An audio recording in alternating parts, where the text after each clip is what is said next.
S'il me fallait nommer ce discours, je l'intitulerais volontiers à la dérive dans un monde sans boussole. En effet, nous voici à l'heure trouble où vacillent les fondations même de notre civilisation. Je m'adresse à vous non en maître, mais en héros. Héros, H-E accent aigu, R-A-U-T. Vous savez, ces voix anciennes qui, levant haut la bannière de la vérité, proclamaient le danger imminent dans l'indifférence des foules parfois.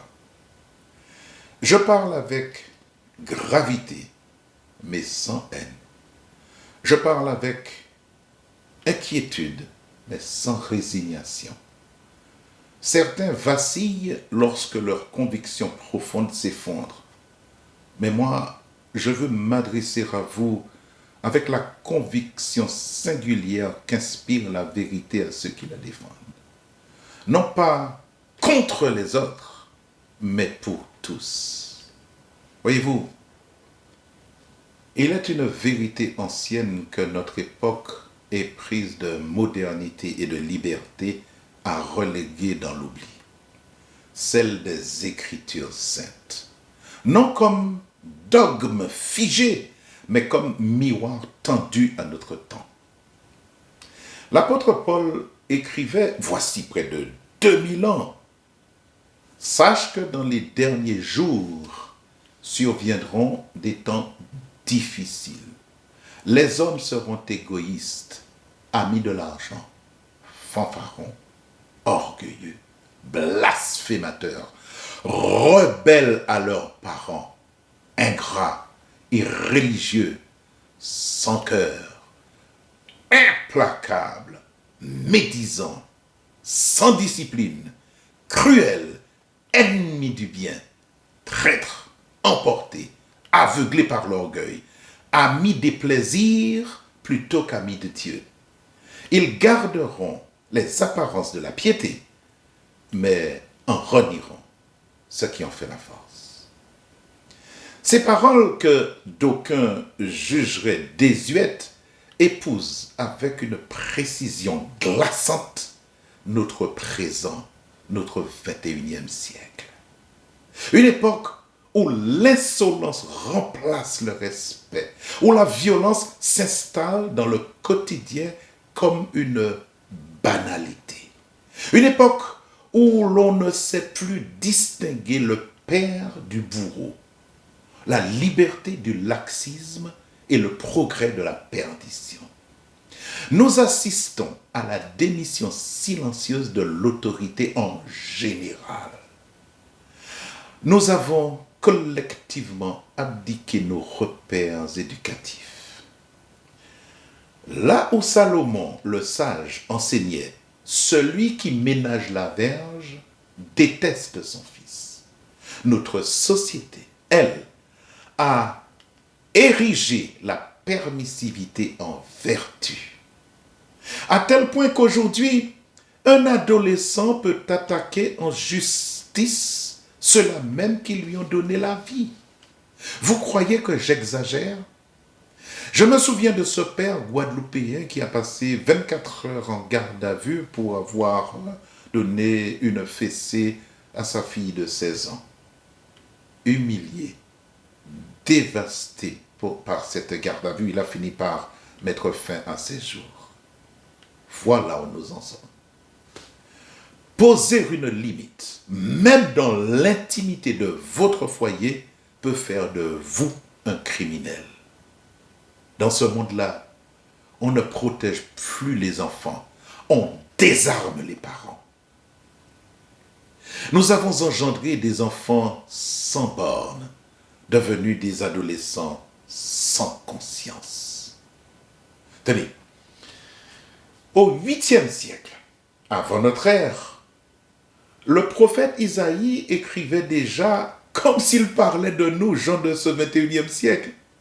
Les hommes déclarent le mal bien et le bien mal. Ils font de l'obscurité une lumière et de la lumière, ils en font une obscurité. Ils font passer pour amer ce qui est doux et pour doux ce qui est amer. Ils sont sages à leurs propres yeux, intelligents selon leur propre regard. N'est-ce pas là le triomphe du relativisme?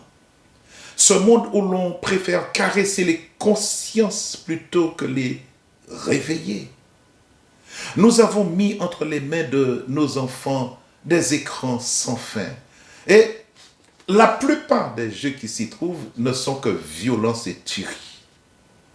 La mort est devenue un simple jeu pour ces enfants.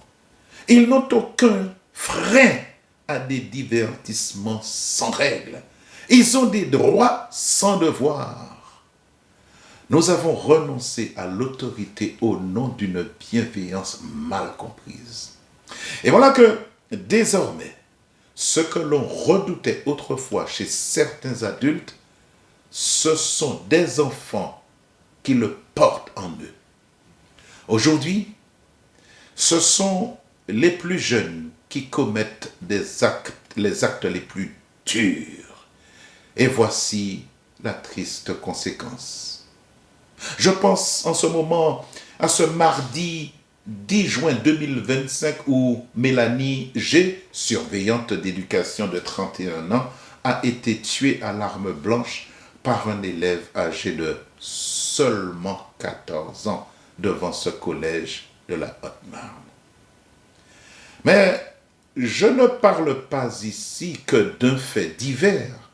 Nous avons tous en mémoire un nom, un visage, une histoire, un parent, un voisin, un inconnu, victime d'une violence si absurde, si crue, qu'elle nous a fait frémir. Nous avons tous vu passer ces nouvelles tragiques, insupportables à la télévision ou sur nos portables. Ah, nos portables, nos chers portables. Cet objet devenu à la fois compagnon du quotidien et instrument de nos dérives. Car en vérité, si le dévouement d'un seul peut donner du courage à 20, les réseaux sociaux, eux, incitent trop souvent les jeunes à aller toujours plus loin dans la malveillance, hélas. Quant à la télévision, qu'on ne regarde pourtant presque plus, pourquoi toujours mettre en exergue la malveillance des jeunes délinquants? Pourquoi reproduire, même dans les publicités, le mauvais comportement des adolescents envers leurs parents? Pourquoi ne pas parler de ceux qui, loin de toute violence, construisent leur avenir avec discrétion et ténacité? Pourquoi passer sous silence ceux qui suent sang et eau pour demeurer dans le droit chemin? Parler sans cesse des méfaits des jeunes violents produit toujours la même réaction. L'indignation, l'émotion, puis des lois, des lois, des lois, encore des lois, toujours des lois. Hélas, aucune loi ne pourra réparer une société qui a perdu ses repères. Rien ne sera réglé par des textes votés dans l'urgence. C'est comme mettre un pansement sur une prothèse ou comme mettre un pansement sur une plaie béante. Ce que nous vivons en cet instant dépasse le domaine juridique. C'est une question morale, une question spirituelle. Oh mon Dieu, qu'il est loin le temps où les enfants de ma génération et de celle d'avant fabriquaient leurs jouets avec 3 fois rien. Tenez, dans la France de l'après-guerre, on craignait le gendarme. Et ce n'était pas de la terreur, c'était du respect. Le policier représentait l'ordre, la justice, la protection. Il incarnait la République. Aujourd'hui, la peur a changé de camp. Ce sont désormais les policiers eux-mêmes qui avancent à reculons dans certains quartiers. Zones de non-droit, caillassage, menaces, guet-apens. Nos chers pompiers, oh mon Dieu, nos chers pompiers, ces hommes et ces femmes qui se dévouent corps et âme pour sauver chacun, sans distinction de couleur, de religion ou d'origine, sont eux aussi pris pour cible, caillassés, menacés, piégés dans de véritables traquenards. La violence s'est installée partout dans notre société. Dans de nombreux foyers, des parents craignent leurs enfants. Des éducateurs dépassés démissionnent en masse, incapables de contenir cette jeunesse troublée et violente. Même le terrain de football, autrefois refuge et école de vie, se transforme peu à peu en zone de non-droit. Et souvent, très souvent, ce ne sont pas les jeunes joueurs qui deviennent violents, mais des parents prêts à imposer leur loi, rêvant que leur fils devienne une star du ballon rond. Alors, comment bâtir une société stable quand ceux qui sauvent comme ceux qui protègent ne sont plus respectés? Ce désordre n'est pas seulement sécuritaire, il est, je vous le répète, d'ordre spirituel, quoi qu'on en dise. On a estimé que la foi n'avait plus sa place dans l'espace public. Les symboles de la croyance chrétienne ont peu à peu disparu des murs et des lieux publics. Les références au sacré ont été effacées des discours. Cela s'est fait en silence, sans violence, souvent au nom du respect. Ne heurtez personne, accueillir toutes les convictions.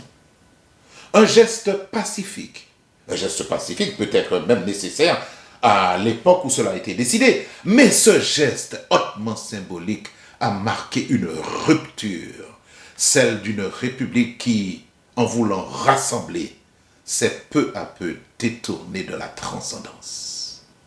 Et à force de ne vouloir choquer personne, on en est venu à ne plus croire en rien.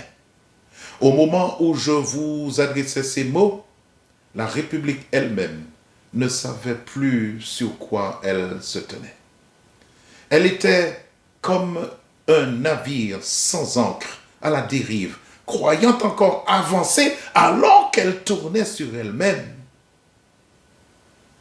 Une société peut débattre de tout, sauf du vide.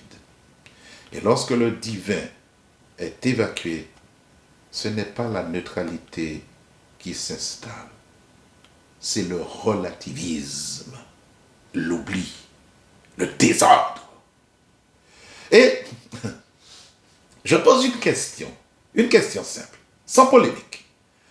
Peut-on bâtir une nation solide sans fondement spirituel? Oh, quel que soit votre Dieu, quelle que soit votre croyance, quelle que soit votre religion, quel que soit votre doute, le désintérêt total pour la chose de Dieu a ouvert un vide. Un vide où plus rien ne fait autorité, ni le père, ni l'enseignant, ni le policier. Car là où Dieu est absent, l'homme perd sa place. On a voulu effacer Dieu des institutions, des écoles, des lois, croyant libérer l'homme. Mais en effaçant le sacré, on a aussi effacé la limite, la responsabilité, la verticalité. Tenez, et cela en dit long sur notre époque, vous savez. L'un des sujets du bac en 2025 était cette question troublante. La vérité est-elle toujours convaincante? Vous en rendez-vous compte? Même la vérité ne fait plus l'unanimité. Disons sans crainte que les civilisations ne s'effondrent pas sous les coups des ennemis extérieurs. Elles tombent quand la famille se délite, quand l'ordre moral vacille, quand les enfants ne savent plus à qui obéir. Ce n'est pas une opinion, ce n'est pas mon opinion, c'est l'histoire. Les plus solides empires ont sombré. Akkad est tombé, Babylone est tombée, Rome est tombée, Byzance est tombée. À chaque fois et avant la chute des murs de ces empires, il y a eu la chute des mœurs. Tous ces empires, si puissants qu'elles fussent, ont été détruits lorsque la décadence familiale a atteint son apogée. Souvenez-vous de cette scène tragique lorsque Jules César, poignardé au Sénat, découvre que Brutus, qu'il considérait presque comme son fils, est parmi les conjurés. Rappelez-vous que dans un souffle de douleur, il aurait murmuré « Tukokwei mi fili », ce qui signifie ou qui se traduit par « Toi aussi mon fils ». Ce cri n'était pas seulement celui d'un empereur trahi, c'était celui d'un homme brisé par la perte du lien. Quand l'autorité n'est plus transmise, quand les pères ne font plus école, quand les fils n'écoutent plus, alors tout s'effondre. Mais est-il encore temps? Je veux le croire, mais je ne saurais vous mentir. Je ne me mens plus. Les Écritures saintes le disent et l'histoire le confirme. Les hommes méchants et imposteurs avanceront toujours plus dans le mal, égarant les autres et égarés eux-mêmes. Oui, je fais partie de ceux qui pensent qu'il n'y aura plus de grand réveil collectif. La décadence est en marche et nous ne reviendrons plus jamais en arrière. Me croirez-vous? La nature nous enseigne encore. Dans l'œil d'un cyclone, par exemple, même les plus violents, il y a toujours une zone que les vents ne touchent jamais. Un espace comme suspendu, comme protégé, comme si la tempête elle-même, dans sa fureur, laissait subsister un sanctuaire. Eh bien, il en va de même dans notre monde en crise. Il restera toujours quelque chose que même les vents les plus puissants du mal ne pourront emporter. Il subsistera des zones de silence, des foyers épargnés, des âmes restées debout, des parents qui tiendront bon, des enfants qui résisteront à la tentation du mal, des quartiers où l'on continuera à prier malgré tout, des voix qui refuseront de pactiser avec le mensonge, des voix qui refuseront de pactiser avec le mal. Et il y aura toujours des sentinelles, des irréductibles, des fidèles, peu nombreux, certes, peu écoutés, certes, mais présents. Ce n'est plus l'heure de tout changer. C'est l'heure de préserver ce qui peut l'être encore, de fortifier ceux qui croient encore, d'enseigner ceux qui veulent entendre, de garder vivant le feu intérieur, même si tout s'effondre autour de nous. Garde le dépôt, écrivait Paul à Timothée. Gardez la foi, gardez la vérité, gardez votre âme, préservez votre âme du mal. Car dans ce monde qui chavire, ceux qui tiendront encore debout ne seront ni les puissants, ni les bavards, ni les moqueurs. Ce seront les justes, les fidèles, les silencieux, ceux qui auront refusé de se perdre. Et peut-être qu'en tenant bon, sans bruit, sans éclat, nous laisserons à d'autres un jour le goût de se relever. Alors, à cela, je murmure simplement, tenez bon. le feu est encore là, bien présent. À vous de le rendre visible.